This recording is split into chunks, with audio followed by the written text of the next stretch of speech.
Assalamualaikum warahmatullahi wabarakatuh. Nama saya Handliani Tiasa Juniasti, NIM 106222013. Di sini saya akan menjelaskan tentang komponen laporan keuangan. Berikut adalah penjelasannya. Yang pertama adalah pengertian laporan keuangan. Laporan keuangan merupakan media komunikasi dan pertanggungjawaban antara perusahaan dan para pemilik atau pihak lainnya. Laporan keuangan menyediakan rangkuman informasi kepada pemilik. Selanjutnya, laporan keuangan digunakan untuk merepresentasi keadaan fisik dan operasi suatu perusahaan. Selanjutnya, manfaat laporan keuangan.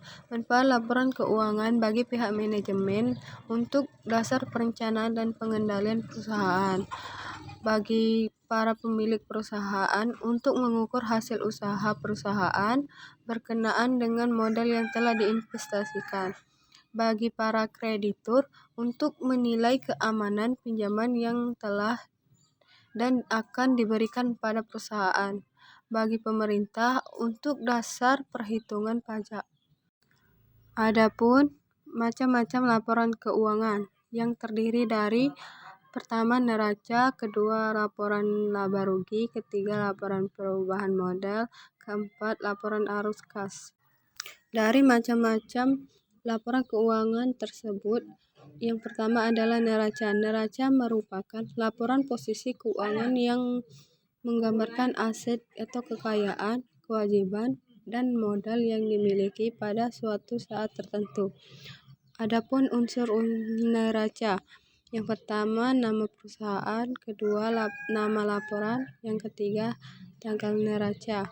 Selanjutnya adalah isi. Isi dari neraca adalah salah satunya aset. Aset merupakan sumber daya yang dikuasai oleh perusahaan sebagai akibat dari peristiwa masa lalu dan manfaat ekonomi di masa depan diharapkan akan diperoleh perusahaan. Yang kedua, kewajiban.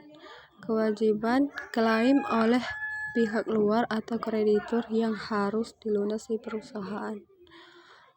Selanjutnya yaitu utang perusahaan masa kini yang timbul dari peristiwa masa lalu. Penyelesaiannya diharapkan mengakibatkan arus keluar dari sumber daya perusahaan yang mengandung manfaat ekonomi. Selanjutnya ekuitas. Klaim oleh pihak inter atau pemilik terhadap aktiva perusahaan atau hak residual atas aktiva perusahaan setelah dikurangi semua kewajiban.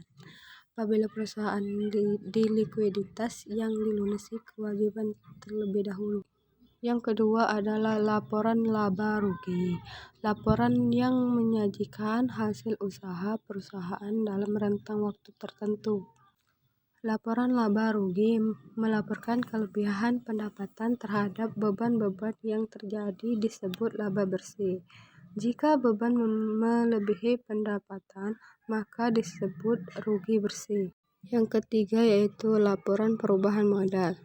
Laporan perubahan modal merupakan laporan yang menyajikan perubahan modal perusahaan akibat operasi perusahaan dalam suatu periode waktu tertentu.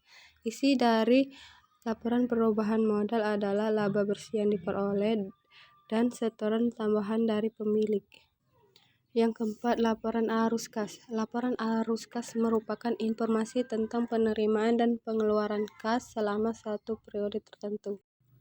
Laporan arus kas terdiri dari arus kas dari aktivitas operasi. Bagian ini melaporkan rangkuman penerimaan dan pengeluaran kas dari operasi. Yang kedua, arus kas dari aktivitas investasi.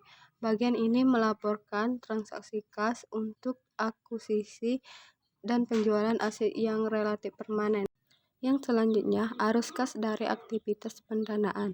Bagian ini melaporkan transaksi kas yang berkaitan dengan investasi kas oleh pemilik, pinjaman, dan penarikan kas oleh pemilik.